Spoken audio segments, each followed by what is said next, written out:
बाइने की थाली। जानवी की जुबान पर बचपन से ही हजार सवाल और मन में हर चीज जानने की उत्सुकता रहती है, जिस वजह से वो अपने भाई की शादी में चल रही रस्मों के बीच भी मम्मी से सवाल पूछने लगती है। मम्मी, जब लड़की वालों ने आपको अपनी इतनी बड़ी लड़की दे दी, तो फिर भी उनसे सामान लेना गलत नहीं है क्या? इस पर कोई भी जानवी की बात का जवाब नहीं दे पाता और उसे इग्नोर करते हुए रस्में निभाते रहते हैं। शादी संपन्न होती है और भाभी घर आ जाती है, जिसके बाद जानवी के सवालों का सिलसिला अब भाभी के साथ शुरू होता है। भाभी, मुझे आज तक एक बात समझ नहीं आई, हमेशा सारे बलिदान वाले काम लड़कियां ही क्यों करें? मतलब अपना घर, परिवार, दोस्त, पुरानी जिंदगी सब कुछ छोड़ लड़कियां ससुराल आए, फिर वहाँ सबका दिल जीतने की कसरत भी वही करे। और लड़कों का क्या?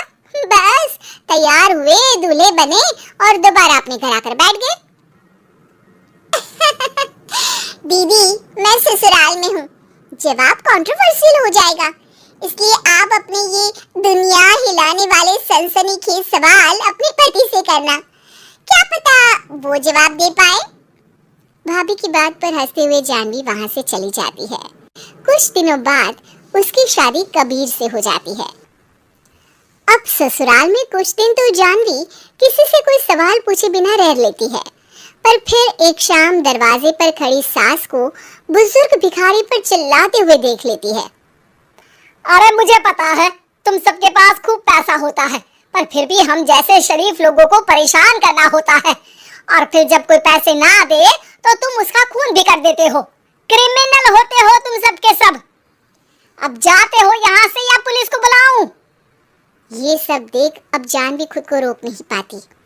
मम्मी, वो आपसे भीख नहीं, खाने की मदद मांग रहे हैं और आप उन पर इस तरह से चिल्ला नहीं सकती।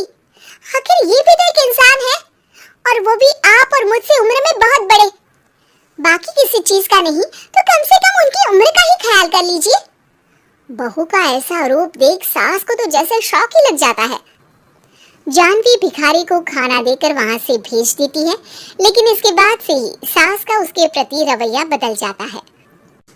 मुझे तो लगा था बहुत शांत बहू लेकर आई हूँ, पर ये तो पूरी ज्वालामुखी निकली। अरे इतने दिनों से ये रंग क्या एक भिखारी के सामने अपनी सास की इज्जत उतारने के लिए छुपा कर रखे थे? और कौन से रंग बदलना सिखाकर भेजा है तेरे माँ बाप ने तुझे?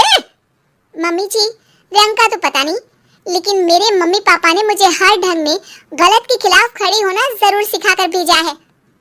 बहू का जवाब सुन सास गुस्से में वहां से चली जाती है, जिस पर पीछे खड़ा सब कुछ सुन रहा कबीर जानवी के पास आता है। जानवी, मैं मानता हूँ तुमने जो किया अच्छे के लिए किया, पर मम्मी से ऐसे नहीं बोलना चाहिए था। अब उन्हें मनाने की जिम्मेदारी तुम्हारी ही है। पर मैं कैसे? मुझे तो कुछ भी पता नहीं है। तो उसके लिए मैं हूं ना। कुछ दिनों में ही सकट का त्योहार आ रहा है, तुम बस बायने पर मम्मी को देने के लिए एक सुंदर साड़ी ले आना, तुम्हारा काम बन जाएगा। ये कहकर कबीर वहां से चला जाता है, लेकिन व्रत और त्योहारों से अनजान जानवी कंफ्यूजन में वहीं खड़ी रह जाती है, जिस पर वो भाभी को फोन लगाकर सारे व्रत और उनके महत्व समझती है। और उन्हें जानने के बाद वो बाइने की साड़ी तो खरीद लाती है, लेकिन इसी के साथ उसके मन में अब नए सवाल पैदा होने लगते हैं। इसी तरह सकट के व्रत का दिन भी आ जाता है। हे भगवान, एक तो सुबह से भूखी, ऊपर से ये सवालों के बुलबुले पेट में उठकर और तहलका मचा रहे हैं। अब क्या करूं? किससे पूछूं? जानवी अपने आप से ये सब बोल ही रही होती है कि सास और कबीर उसके सामने आ जाते हैं। बाइने और पूजा की सब तैयारी कर ली? हाँ जी, वो तो कर ली, पर क्या पर? फिर कोई सवाल है? पूछ लो, कहीं पेट में उसे रखे रखे एसिडिटी ना हो जाए।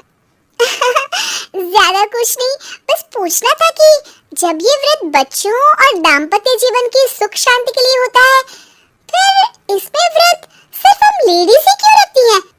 हिस्सेदारी तो दोनों की होती है ना? जानवी की बात सुन इस बार तो सास भी सोचने पर मजबूर हो जाती है। ये तो मुझे नहीं पता और ना हमने कभी किसी से पूछा, बस जो बड़े बुजुर्ग रिवाज बना गए वही चल रहे हैं। इसकी भी कोई वजह जरूर होगी। अच्छा, और ये बायने की वजह? अब बायने से तुम्हें क्या दिक्कत है? नहीं नहीं, दिक्कत कोई नहीं है।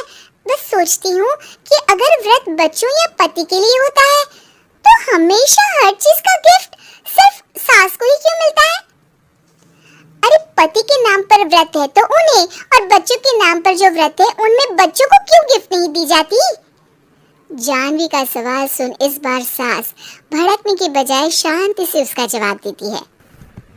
वैसे ये सवाल एक बार मैंने भी अपनी सासू माँ से किया था, तो जवाब मिला कि सास की वजह से ही पति मिला है, इसलिए एक थैंक यू और इज्जत की तरह उन्हें ये बायना दिया जाता है। और बच्चों वाला तो मुझे भी नहीं पता। बाकी इस बात की भी कंफर्मेशन नहीं है कि सासू माँ ने ये सिर्फ मेरे सवालों को शांत करने के लिए बोला था या ये सच भी है।